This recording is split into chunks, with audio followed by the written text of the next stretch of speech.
I'm very privileged to get to introduce you to someone who, through her own efforts, has healed more people than a faith healer. She has done more for humanity than anybody I ever knew, with few exceptions. There are a few good ones out there that I've known and had the privilege to know. And believe it or not, one of them's a psychiatrist.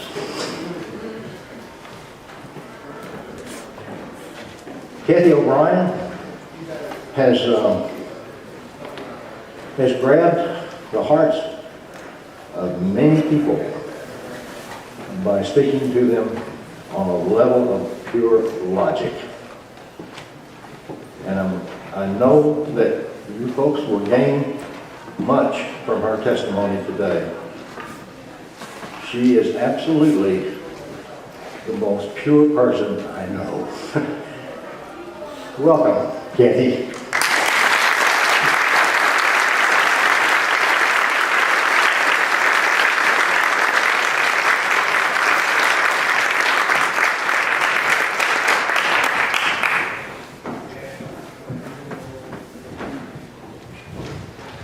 Thanks. Love is the greatest healer. Oh, I'm so happy to be here today. I'm here with a happy mind. Not the kind of happy that's just a giddy emotion or anything like that, but a happy mind. The kind of mind that is free from fear, bitterness, negativity, all those horrible things that we see on the news and all like that. It's not healthy for us. I'm here with a happy mind. The kind of happiness that allows for life to unfold the way that it should, where synchronicity and coincidences line up and confirm that you're on the right path and doing the right thing. That kind of happiness that allows for free thought, expanded thinking, and knowing more of what's going on in this world than just what we're told. Negativity and fear immobilizes. That's why we're being bombarded with it constantly on television. The violence, the constant violent images, the negativity, the fear, those are the things that make it difficult to be able to stand up and make a positive difference in the world. It's the kind of thing that just dashes hope. It takes away that ability to have the spiritual strength to stand up and enjoy your life and live the meaningful life that we're all meant to live. I feel so fortunate to have survived my ordeal, to know this truth. Because this is the kind of truth that I want to share with everybody, because we all deserve it. We all should know that there's so much more available to our lives than what we're seeing through politics and war, environmental disasters, the horrors that are on TV. Social engineering through the media is a deliberate effort to suppress the spirit of the people. It's a deliberate effort to control the people. There's a criminal faction in control of our government, and they know that people are easily led by fear. They know what happens to the brain. Whether we just make that choice or don't make that choice, our brains respond to trauma the same way, and they know that. That information on how our brains respond to trauma has been repressed from the mental health community and from all of us. It's our brain. We have a right to know this important information. We need to know that when trauma occurs in our society, that we're all highly suggestible and easily led.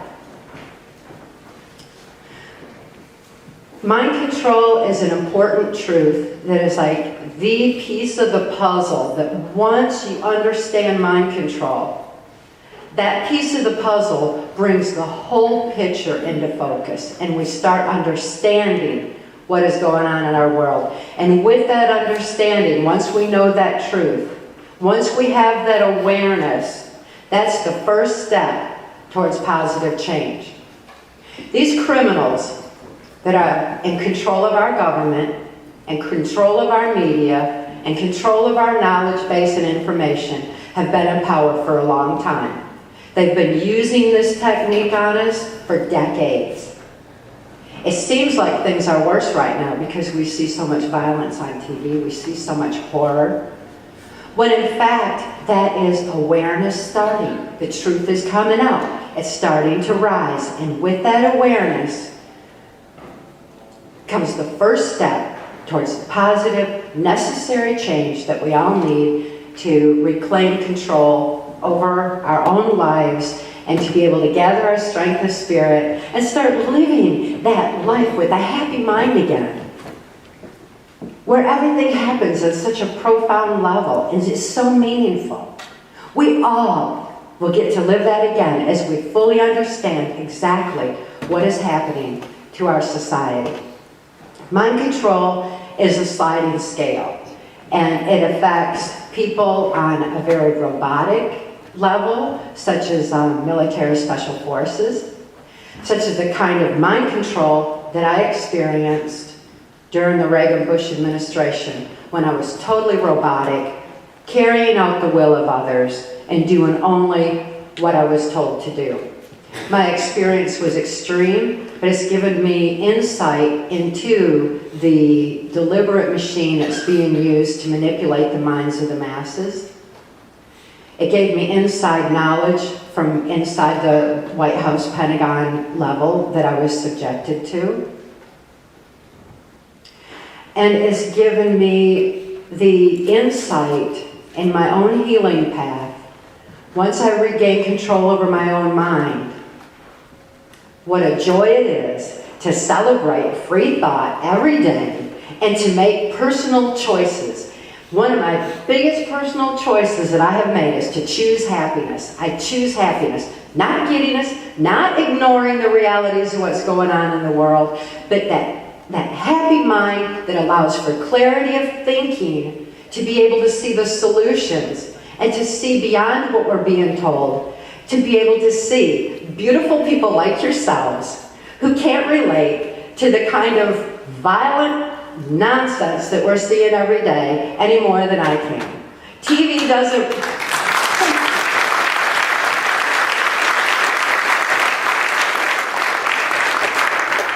TV and the media doesn't represent us any more than the criminals in control of our government do. They don't represent us either. And exposing them for their deliberate plan against us is a first step towards the real change in our government and in our school systems and in our lives. Using the example of my life's experience may help to understand exactly how mind control works. I was horribly abused as a child, and when I was growing up, Project Paperclip had brought in a Nazi and fascist scientists from Germany, along with the mind control information that had been used on the people in Germany during the years of Hitler's reign. That information, we didn't really win the war per se. Instead, we just simply transferred it over here. That information on mind control was well known by the CIA, and there's MK Ultra mind control that was going on at the time that I was born. So I was born at a time when this was just first being implemented, and it was known from that Himmler research that any child that was being sexually abused like I was, any child that was being used in pornography like I was, would be a prime candidate or a chosen one for MK Ultra mind control. It wasn't that I knew that what was being done to me was wrong or that I was even being abused. I didn't have the capacity for that kind of understanding. For one, my whole environment was saturated with it. My family was sexually abusing me, Catholic Church was sexually abusing me, and subjecting me to horrible occult trauma. It was all around. Even my grandfather's Blue Masonic Lodge had a lot of political people attending it that were also abusing me. So it seemed like the whole world was. Even law enforcement was involved. So where was I going to turn? There wasn't really any place to turn, and I didn't know that it should be any different than what I was experiencing, except for that I hoped so much inside myself that there was some place in the world where people were kind to each other, where they were happy, where they were good to each other. I knew that that had to be, because it's something that I could still feel inside of me at that time. Well, while I was still really little and the abuse was going on, my father's sexual abuse of me, even though I didn't know it as abuse, was creating a response in my brain. That same response we all get to trauma, where the subconscious mind is wide open and easily led. Our subconscious mind doesn't have critical analysis. It doesn't have the ability to question or reason or critically analyze. It doesn't have the capacity to rationalize. It only accepts what's being pumped into it. Our conscious mind is our filter. My conscious mind was, when I was enduring trauma, my conscious mind would take flight. It was as though my spirit were in a safe, loving space while the abuse went on. They can't touch the human spirit. They can't take love. That's where we all win. And they never counted on the strength of the human spirit. They don't know about that part. What they know about is what our brains do. And my conscious mind was taking flight. My subconscious mind was wide open.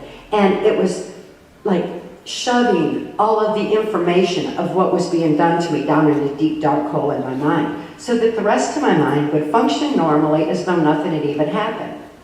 You add occultism to that, the fact that I was being prostituted out to local politicians and police so my father could supplement his income, the trauma of being used in child pornography, which, you know, back then was really a big deal.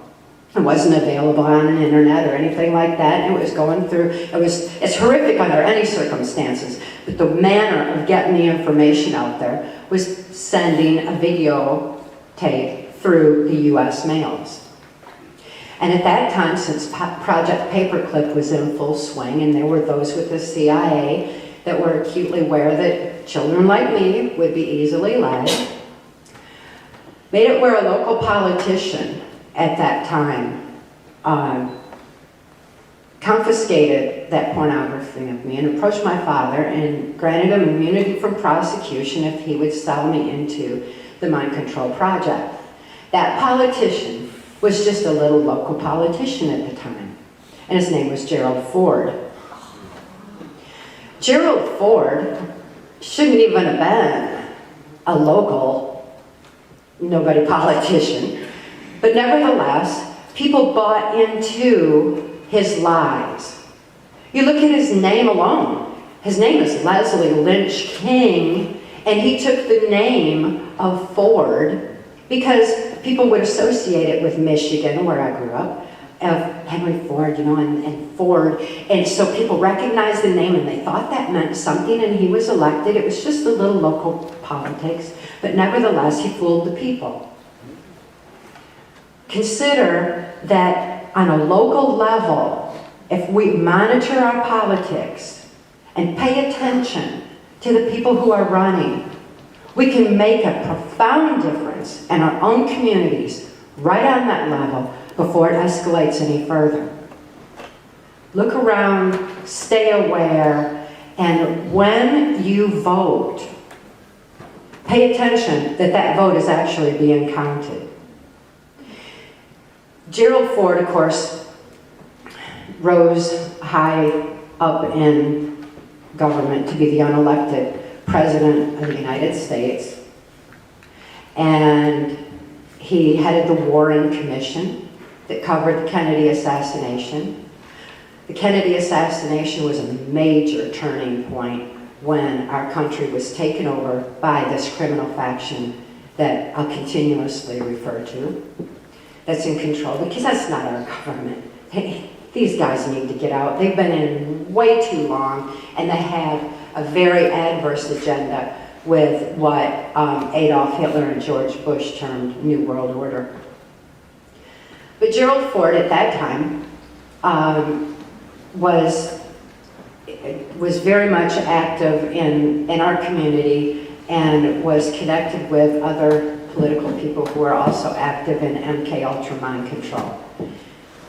When my father agreed to sell me into the project, that sent me to the governor's mansion in Michigan, and the governor at that time was George Romney.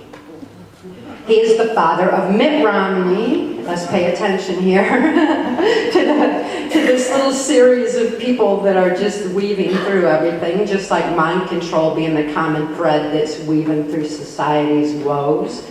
We have the same handful of criminals that continuously weave through. And this isn't about finger pointing either, because eventually they're all going to die off. Eventually they are going to move on, and we need to know about mind control so that we don't simply replace them with more of the same under the illusion of change. Because that's what they know how to do, is just make somebody feel familiar with an illusion of change and continue the same old thing. George Romney was actively involved in mind control, and he took what the Catholics had learned from the Spanish Inquisition and other aspects of trauma that was perpetuated in the church, as well as the occultism, and knew that that was being used to manipulate the minds of the masses that attended those churches. So he was taking that information and combining it with the Hitler research and making a very powerful form of mind control that was going to be added to technologically and used in the Mormon Church. The Mormon Church is another cult that is very powerful in controlling the minds of their people through trauma and technology, harmonic vibrational technology. This was all known back then. And George Romney had two very significant agendas. One was to bring the Mormon Church into popularity, because it was the place where we get most of our FBI and everything, with anybody that they need to robotically follow orders and carry out this criminal government agenda. So they needed to have a mind control base to draw from, and they wanted to have someone lead people into it, and here comes the Osmonds. The Osmonds, like the Jacksons, were in the same sub-project of MK Ultra that I was, and that was Project Monarch. It's a genetic mind control. And in that genetic mind control, they took a full control of both the Osmonds and the Jacksons, and using the Osmonds to bring people into the Mormon Church, because that really brought the Mormon Church to the forefront of people's minds. His other agenda was to permeate the education system. This was even before Goals 2000, America 2000, Global Education, Common Core, it's called today. It's all the same mind control agenda in the school system, where they truly believed that they could control the future by controlling the knowledge base of the children as they were growing up. If they could change history and rewrite history, they could teach them propaganda instead that would eventually cause them to be more compliant in our society today. So this was back in the early 60s, while all this was just sneaking into our society. We all formulate our thoughts, opinions, and actions based on what we know. And so that was going into the school system. It was going into the media. And it was just getting a big start. If they were going to control us through the media, they needed to control some of the people that were going to be out front with that media, like Michael Jackson. If they could control someone like Michael Jackson, harmonically tune his voice, use harmonics in the music, they could use that kind of music in a way that would begin to counter what was happening in the 60s with all the peace and freedom and expanded thinking movement that was going on at that time. So it was the start of a very strong agenda. At that time that my dad sold me into the project, he was flown to Boston and trained on how to manipulate the minds of a child with literals. And it's not that my dad was really smart or anything. He earned his living as a worm digger.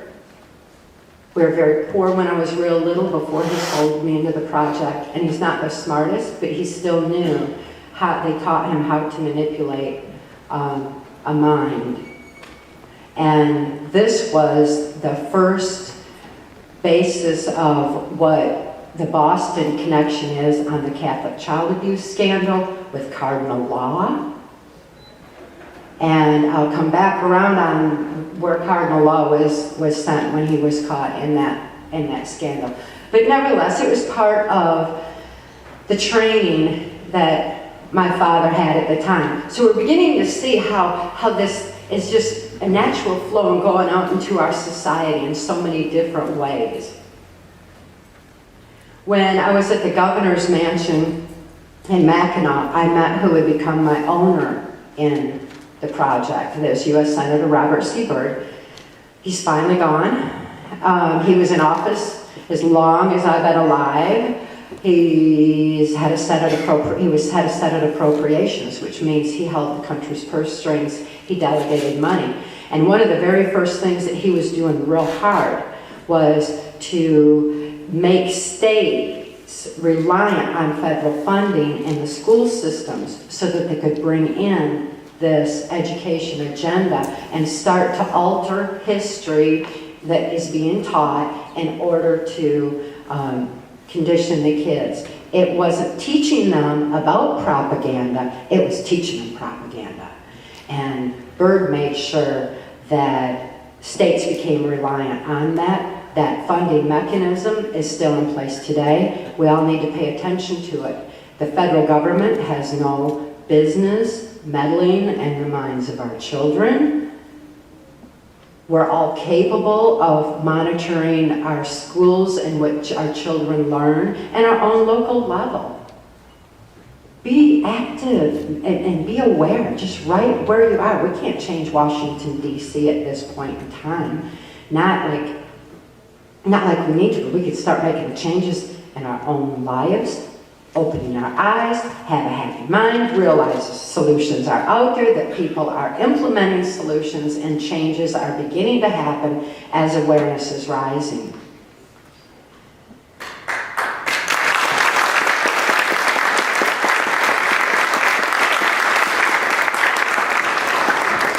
I'm really excited to see what people are doing to take back the schools, and even where the federal government has come in with the Common Core agenda. They are beginning to come in from other angles and saying, okay, well, let's put in junior achievement and teach these kids how to think. Let's put in peaceful solution and teach them how to think about peace and kindness and think in ways that TV and video games and society isn't showing them. Just take back that peaceful knowledge base that all of us need to have. But it's happening. People are just taking it upon themselves and they're doing it. It's a beautiful thing that we all can do and we all need to do in order to start the positive, necessary change that our children and future generations are counting on all of us to make. As I lost control over my own mind by being sold into the project and deliberately traumatized, systematically traumatized, and having my subconscious mind manipulated in a way that gave whoever was controlling my mind total control over my life. I no longer had free will. I was living their will. I didn't have soul expression because I didn't have free thought. Without free thought, there's no free will, and without that free will, we don't have the soul expression necessary. So we need to be very careful to maintain our free thought. Cherish that free thought, expand thinking, and continue learning more and more and more, because as we learn more, like this information on mind control, it's a one piece of the puzzle that all of a sudden, whoa, so that's what's happening.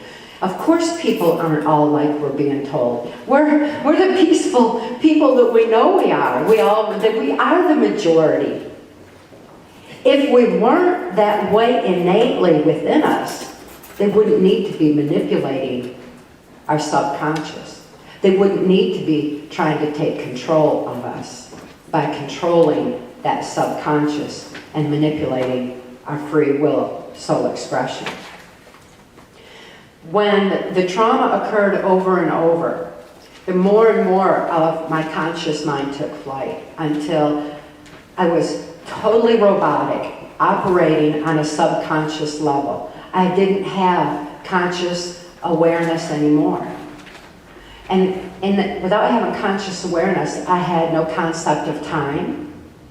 I didn't know how old I was, how much time had passed.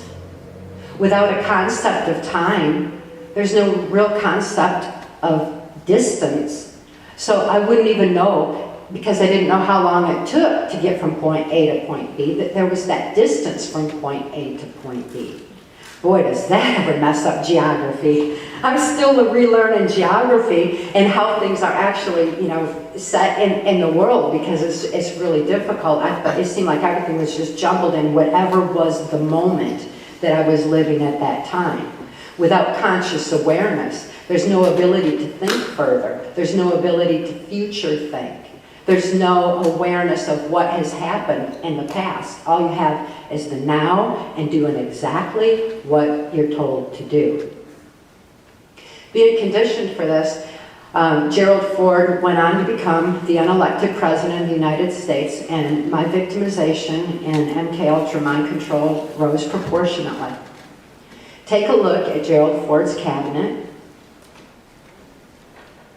He had Donald Rumsfeld as the Secretary of Defense. Of course, Donald Rumsfeld was Secretary of Defense under Bush too, and Rumsfeld is, follow the money and see where else he's getting it, and it's through the pharmaceutical companies, Monsanto, who gave us aspartame, the artificial sweetener that so many people use. It's got so many different names out there, equal and other things. But this particular artificial sweetener is actually a chemical. Why are we letting a chemical company make our food anyway?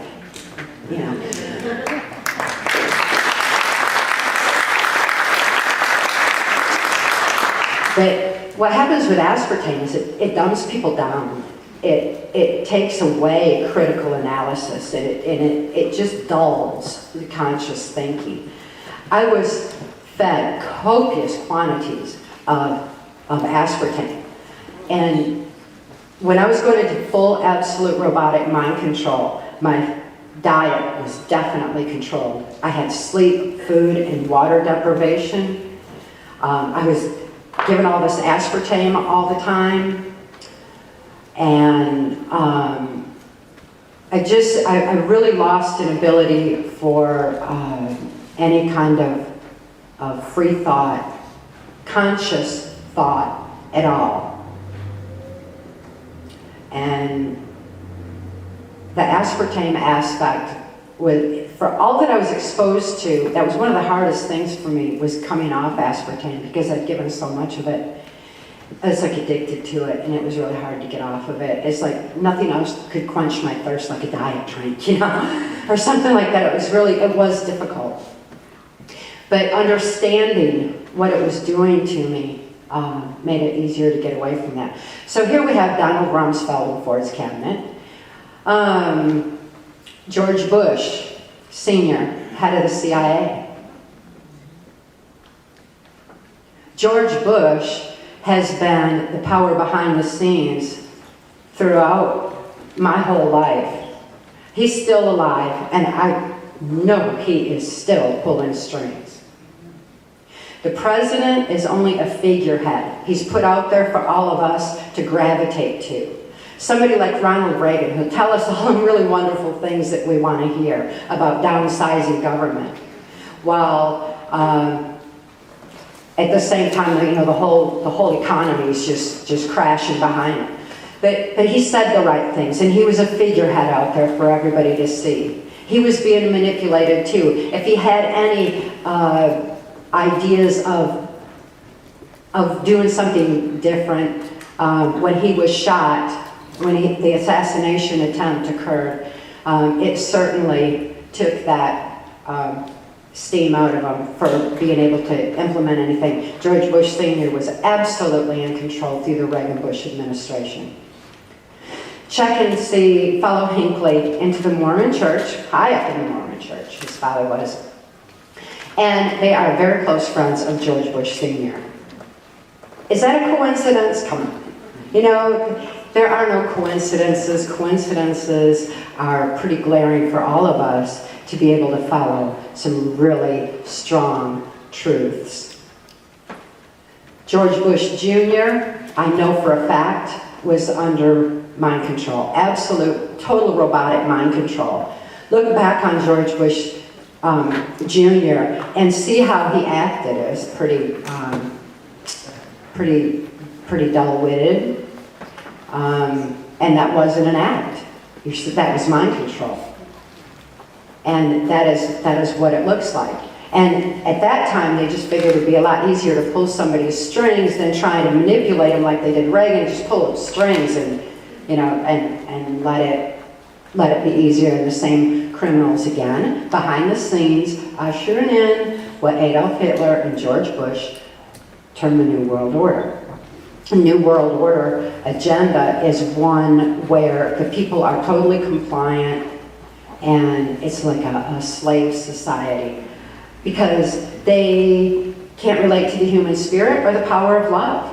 That's where we win and where they just completely lose and keep losing. If they would leave it to us, we would have a natural global unity just by natural attrition because we've got the internet these days, we've got communications, we get to see other countries, we've got more travel. And the differences that we see in other countries are something to learn from and embrace, and it's beautiful. I'm so glad I have had the opportunity to travel and see for myself that is the way that people are all over the world. And if we were left to that kind of unity, we would have a natural one world of just who we are, of just love and peace. We don't need wars to force it on. We don't need trauma to force it on. We don't need sanctions and rules. We don't need all of the nonsense that a handful of criminals think they are so much better than us that they need to manipulate all us little people around.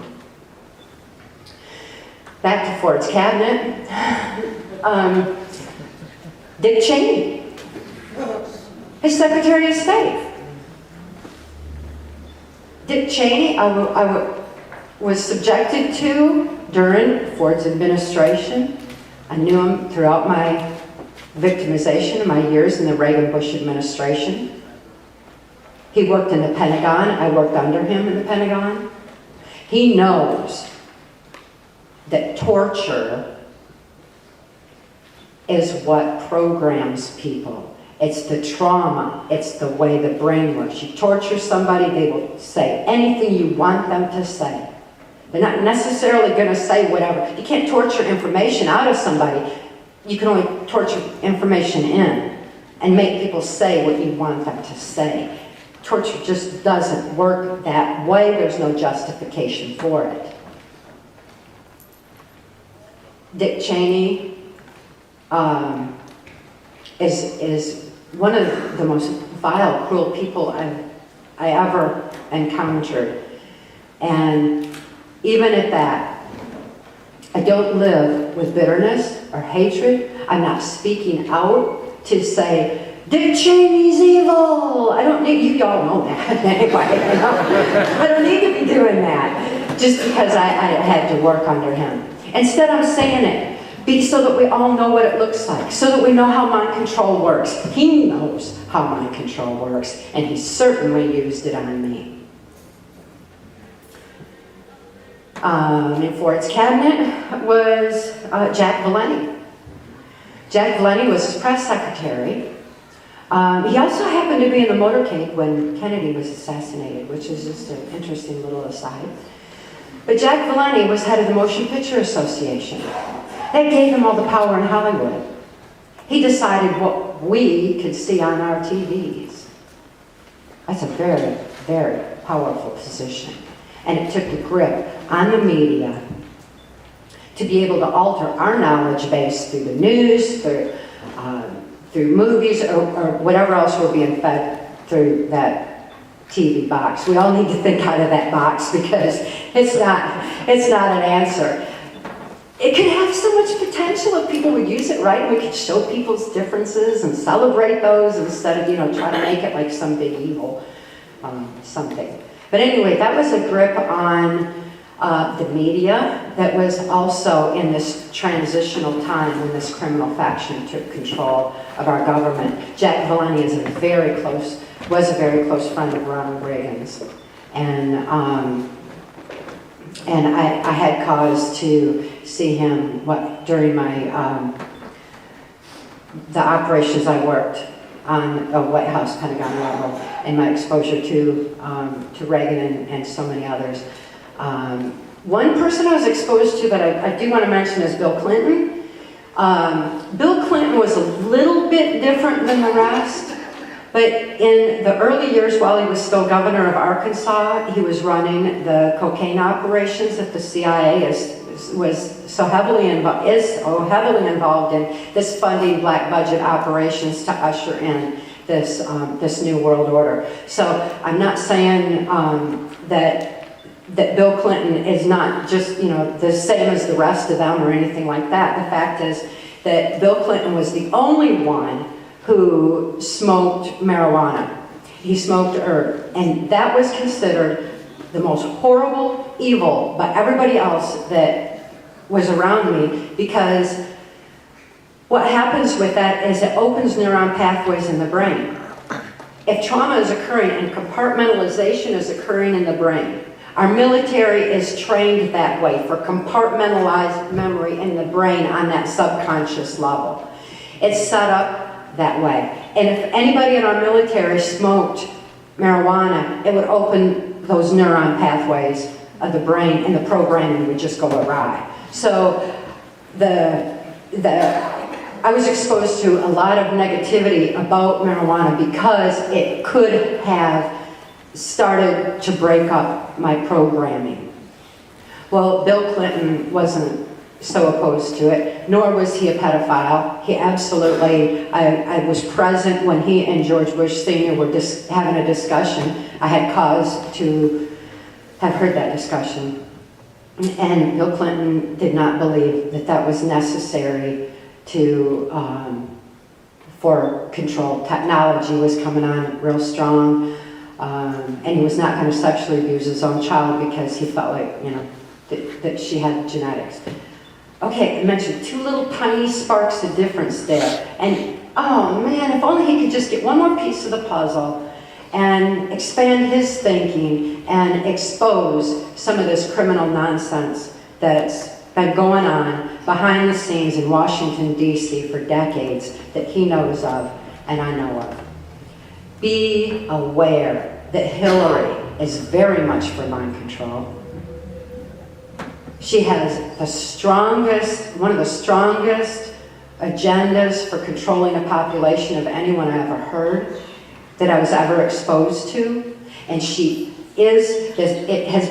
was planned that Bill Clinton was going to be put in the office of president for what he'd done for funding the whole mechanism.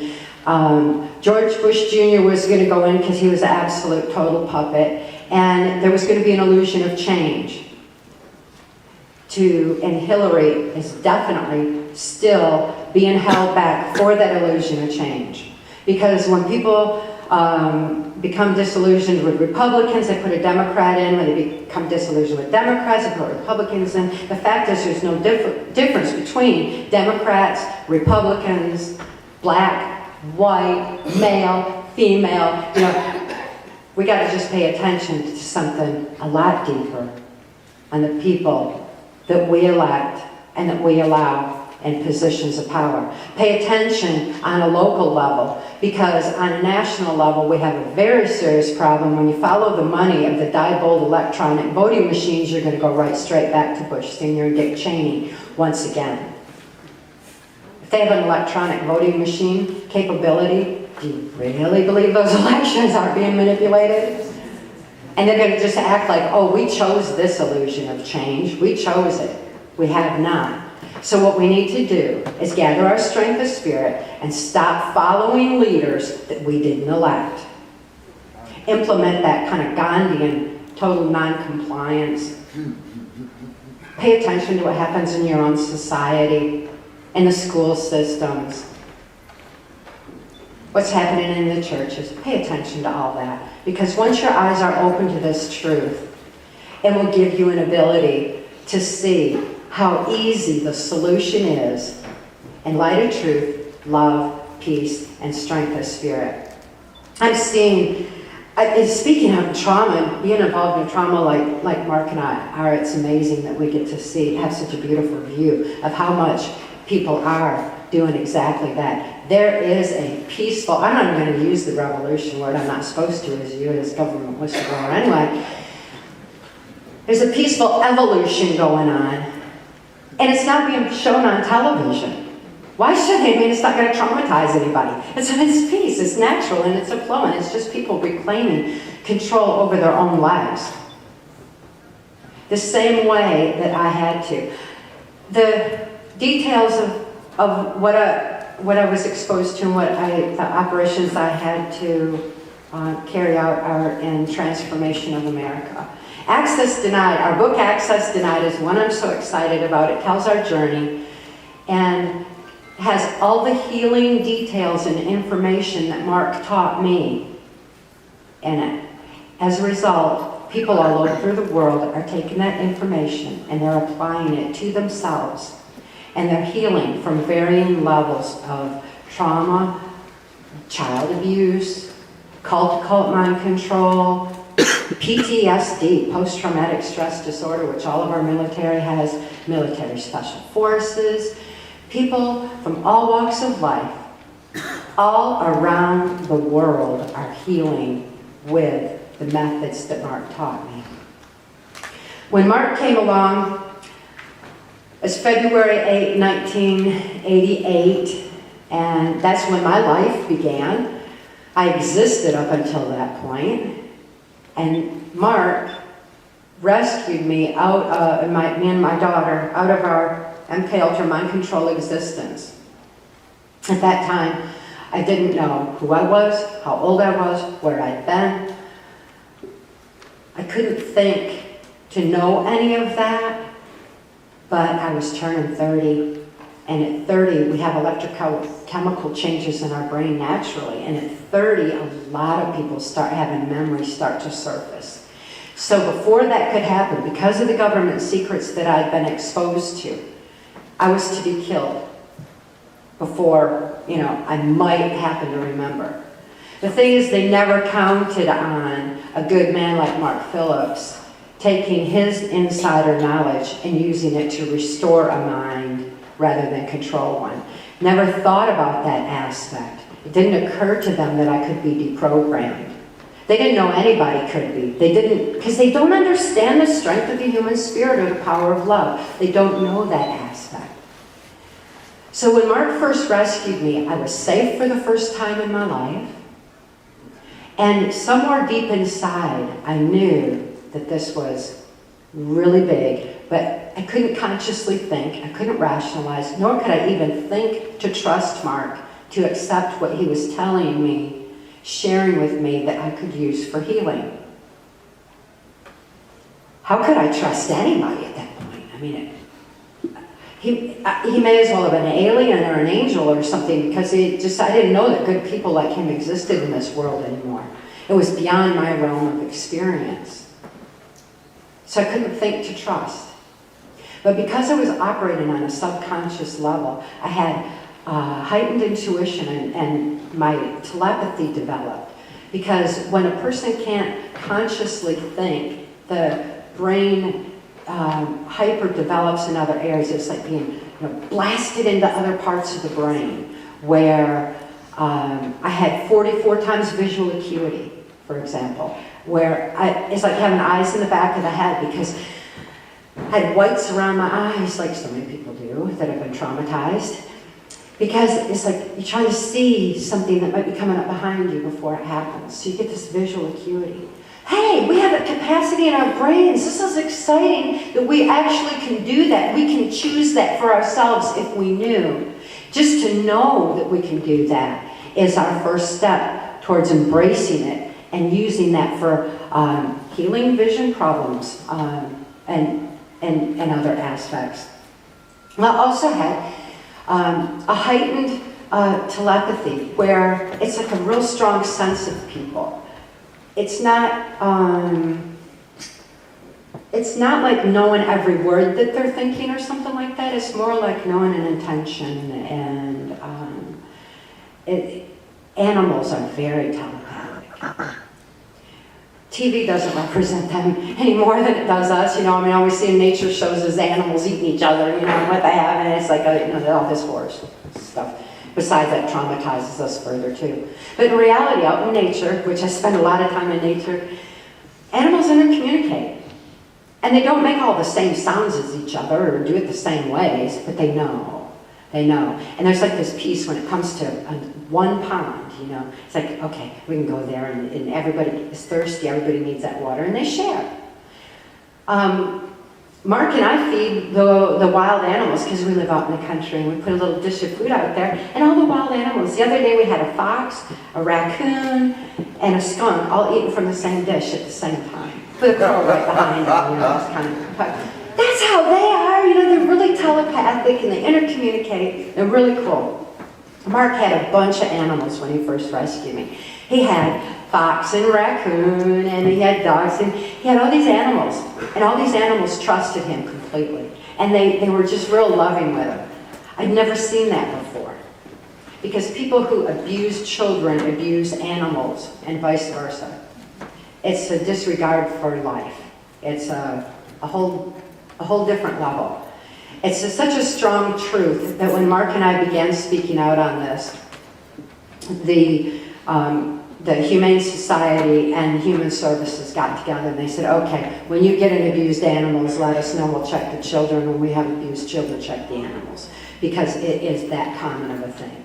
So what I'm seeing with Mark is that animals just totally trust him. And I sensed, if they could trust him, I could too. And that was the first step, just to be able to trust, to know that there's something better, something more out there. He strapped a watch on my wrist because I had no concept of time. And it gave me a concept of time. A concept of time equates to a concept of awareness. It's very powerful for anybody who's been traumatized or been through something to be able to monitor time and stay consciously aware so that they don't dissociate and aren't being misled by someone else. The watch is a very important part. It took some time before I gained conscious awareness, before I gained conscious thought. And I remember the day that it first happened, when I first went into that part of my brain where I could have a conscious thought. That conscious awareness thought was like, it had a feeling of like, whoa, like, whoa, I could feel things. It was so tangible, I could feel again, because I was consciously acknowledging that I was feeling something. That is an amazing thing. When we see people who've been horribly abused and they cut themselves and the horrible things that they do trying to feel, it's because they don't have that conscious awareness of feeling to where they can connect with it to the degree that they need. Strap on a watch and start writing out memory. Writing out memory is the biggest tool that Mark gave me. Starting to write takes the logic part of the brain, and so all this repressed memory of what had happened that was shoved down in these little dark holes in my brain would be shifted over to logic as I wrote it out. And there it is, right in front of me, where I become consciously aware and it spans all of my being. With that conscious awareness, I didn't have to get emotional about it, like, oh, look what happened to me, or anything like that. I already survived it. And besides, Mark gave me another tool that was really, really cool and really important for me. He said, voice no negatives without a solution. Think about that one. Well, I couldn't just gripe and complain about what happened. What? I had to think of a solution. Think of a solution. That meant I had to push my brain to think further. I had to be able to expand my thought. And with that came like a need to program myself to start thinking. So I would put little notes up to myself, like on a mirror, on a refrigerator, that said, think further, consider other perceptions, consider other angles, and of course, voice no negatives without a solution. This is very important.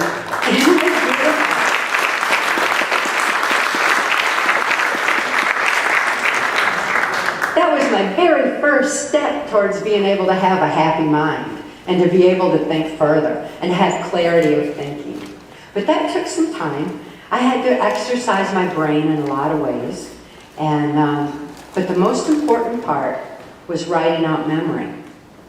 Everybody who's been through any kind of trauma should write out memory. Even today, if I get so fed up with the news or something, I just can't stand it anymore, I'll write a poem with a solution and possibility, and to be able to expand the thinking of it. Because just writing is still, shifting what would otherwise be traumatizing into a logic part of the brain where I can actually deal with it. Logic is like conscious, critical analysis where we can think things through and be able to make some sense of what's happening in our world today. So if the world is just looking too dark, if it's getting too depressing, right, focus on a solution. Get out in society. See what you can do to make a difference. Those are very important keys. Take a walk in nature. When you walk, it uses the right and the left brain to be moving your feet and do the walking. So it's very healing right there. I'd have memory flashes coming in. Oh boy, that childhood abuse that I went through with my father that I didn't know was really abuse because it was my whole world. And besides, it started before I could even, while I was still an infant. So I didn't have any way to judge that, So it allowed for me to be able to know what happened in a way that wasn't filed in my brain under abuse.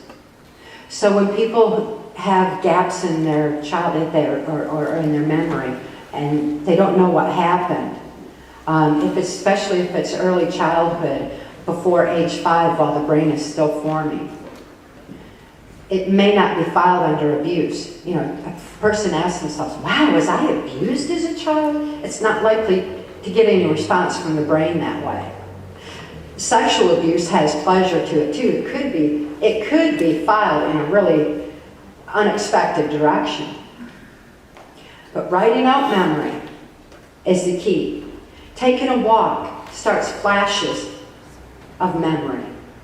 When you're in a safe, when you're at peace inside, when you start making a note of that little flash of memory that's intruding on your present moment, if you find yourself doing something, limiting yourself in your own actions because you're this or you're that, well, who said you're this or you're that?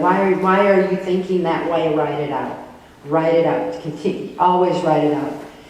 Then ask yourself specific questions, and those questions are in Access Denied, as Mark taught me.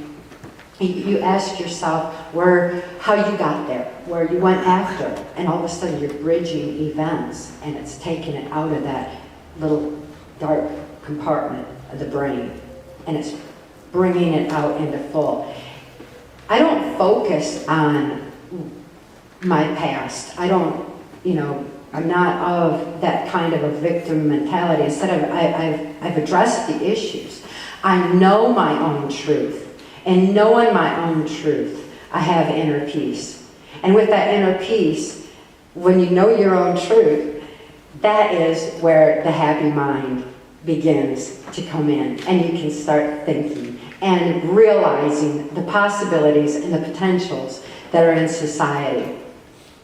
Now that I've written up memory, I've healed, Mark and I released Transformation of America. I didn't want to release it because it was horrible and people have enough horror in their lives, but it was essential because it was our testimony for the U.S. Congressional Permanent Select Committee on Intelligence Oversight, and they were censored from the information for reasons of national security. Congressional oversight on intelligence is censored for reasons of national security. People need to know this. Upon the advice of an attorney, we released the book en masse. Now, it's been translated into numerous languages. It's in law libraries worldwide. College students are writing their thesis on the information. They're being taught it in major universities, and especially in the areas of law. It's also being used in mental health, but not as much as the Access Denied. When Trance was out, and Mark and I began speaking out, I was motivated by love for humanity and love for my daughter to bring the information to light.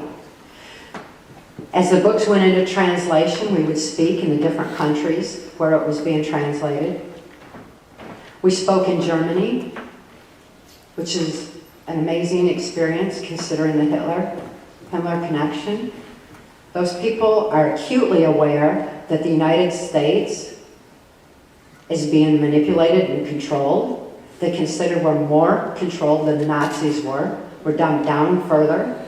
Not all of us here, but as a nation, because of the technology that's being used, the harmonics, the music, the manipulations through the media, the terror, the trauma that's been going on for so long. They know. They've also reclaimed control over their lives, and they hope this truth will reach everyone and set them free, because knowledge is our only defense against mind control. As U.S. government whistleblowers, bound by the Whistleblowers Protection Act, with national security on us, with all of Mark's brilliant expertise in marketing, we are not allowed to advertise. We're not allowed to solicit. We're counting on people to spread the word, to get the information out there. Person to person, mouth to mouth, is how the information started spreading. Now it's gone global, and now it's being taught in schools, and all of that was done because truth is very powerful, and it was brought to light on wings of love, and love is the most powerful force in the universe. That's a powerful combination that has made a big difference. Mark and I wanted to get information out to people because we hear from people, hundreds of emails from all over the world every day, from people who are wanting to heal from whatever they've experienced in their lives. When we were in Italy, with a translation of our book in Italy, it was right at the time that the Catholic child abuse scandal came to light. Cardinal Law had just been shifted over to the Basilica in Rome, and it was a very pivotal time in Italy where when the Catholic child abuse scandal was brought to light, and they realized that the abuse of the children was being used for mind control manipulation. The head of Italy's psychiatric department went on national TV, this was right while we were there, and held up our book and told people to read it. It was very important, it was true, it was essential for them to know what was happening with the huge transition that was beginning to take place at that time. Even though, like so many priests, that they just get shifted around, it's like creating illusions of change. The figureheads that are out there that I say the presidency is, when the same powers are in control behind the scene. Bear in mind that this new pope, who I'm certainly not judging, he could be just to have a total passion for going against the child abuse in the church for all I know, but watch behind him. Watch who's really got the money and pulling, doing the manipulation behind the scene. We have to watch more than just the figureheads that they have out front. But Italy was a wonderful experience to see how so many people who had been subjected to Catholic abuse were healing. But they wanted the healing tools. They wanted to know how to write out memory. They wanted to know how to cope with their memory once they did remember it. And so we wrote and released Access Denied. Access Denied, for reasons of national security, was used way high up in the Catholic child abuse scandal lawsuits and everything to help people heal. And it went from that top down and reached a lot of people that way. It's good to see the negative of my experience helping so many others and being used in such a positive way.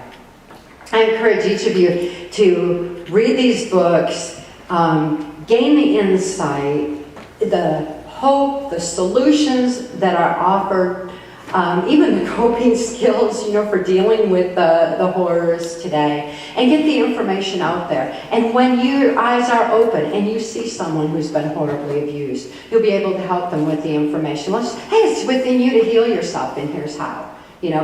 Share the book. Share just the information from the book. Whatever you're inclined to do, go out and do it, because the word is spreading through people like you doing it. You may have seen our dear friend and associate, Shayla, who's at our table helping us out and assisting us in so many ways. She and I are real active in our local community, making a difference where we can. Of course, the first thing I'm thinking is, okay, child abuse, that's a really important thing. And I went and checked where the child advocacy centers were in the mental health areas, and they were implementing our information. They didn't know that it came from us, but it was our information.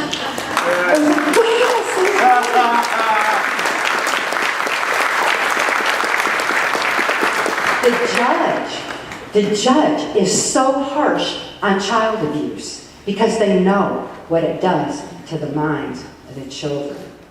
They're real hard on those criminals. Our sheriff is real hard on those criminals.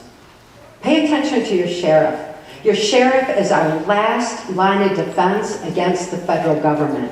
If there's going to be a federal raid, it comes through the sheriff. You have the ability to know your sheriff and to make sure the right person is elected for that very important and powerful job. And because of that, my friend Shayla and I, we campaigned for that judge on their elections. We campaigned for the sheriff. And we kind of expanded another direction, because with HAARP and all the environmental changes and the global changes that are happening, I know that our planet has its own changes, but they're accelerated because of HAARP. Check out HAARP. And I wanted to make a difference in the environment, and the best way it seemed was through education. So we went into the school systems and talked with the children about litter, recycle, the environment, caring about the environment, and realizing that they all just simply needed to know, to think, to care again. Because with all the kids are being bombarded with, they're getting real hopeless, and we need to give them hope. We need to show them where they can make a difference and what a big difference they can make. Picking up one piece of litter could save an animal, and that's just a big step. So we are making differences in those little ways. Look around your community and see what you can do to make a difference. And everybody, gather your strength of spirit with this truth. Truth does make us free. Free to expand your thinking, and free to evolve in light of truth, and evolve with love, and keep that evolution going. Thank you so much.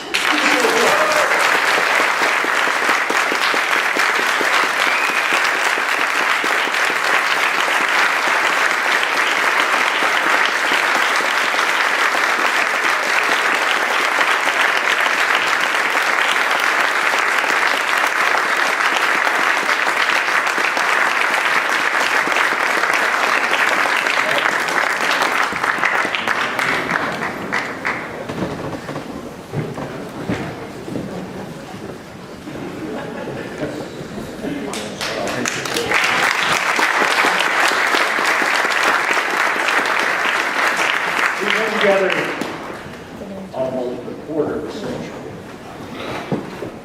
And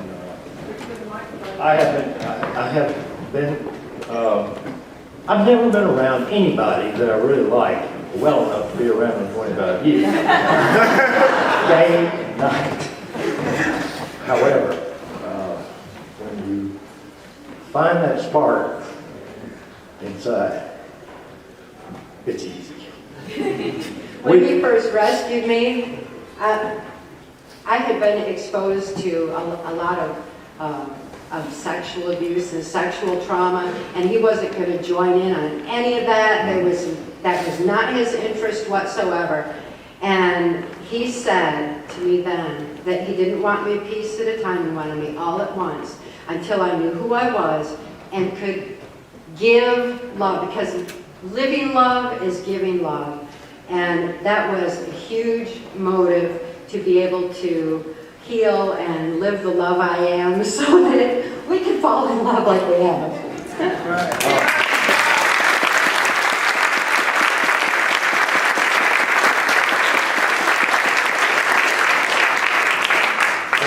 When I spoke with Mark, and we had some emails flying back around, I said, how many people are you expecting? He said, I don't know. I said, oh, okay. So I didn't have any previous experience with Mark, and he said, well, we've sold X number of tickets. So that's a far cry from a full house, but okay. So I sent up enough books that I thought that would take care of that. No.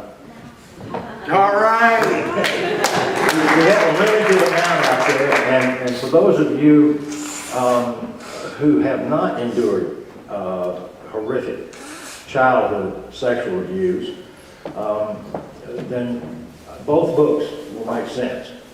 If you read Trance first and then read Access Denied. Access Denied is a self-help book, and it's the antidote to trance. I don't enjoy having trance out there and having it influence anyone else's memory that they recover. It's written in such a way that, well, I'll tell you one quick story. It's got some subliminals in it. It's also got some places and things and time, like the map maker puts in his map to protect the integrity of his map. Made sure that trance had those in there. So when people came and told me that they were a victim of this, I just had admitted that. So I knew where to send them for help. Access Denied took 16 years to write. and it's verbatim. The solutions, and there's no subliminals in it. What I put the A subliminals lot of in. love. Yeah, a lot of love. And Kathy asked me to give it the treatment 2 or 3 times. I said, no, I'm not doing that. I said, it needs to stand on its own feet. If somebody, any doctor can come and tell me, a physician, treating physician, that it's not going to work, can't work, then I'd have a few questions I'd like to ask them, because it does. And the nice part about it is it helps everybody help themselves. You stop looking for answers outside yourself and look inwardly. You'll get them. They're your experiences.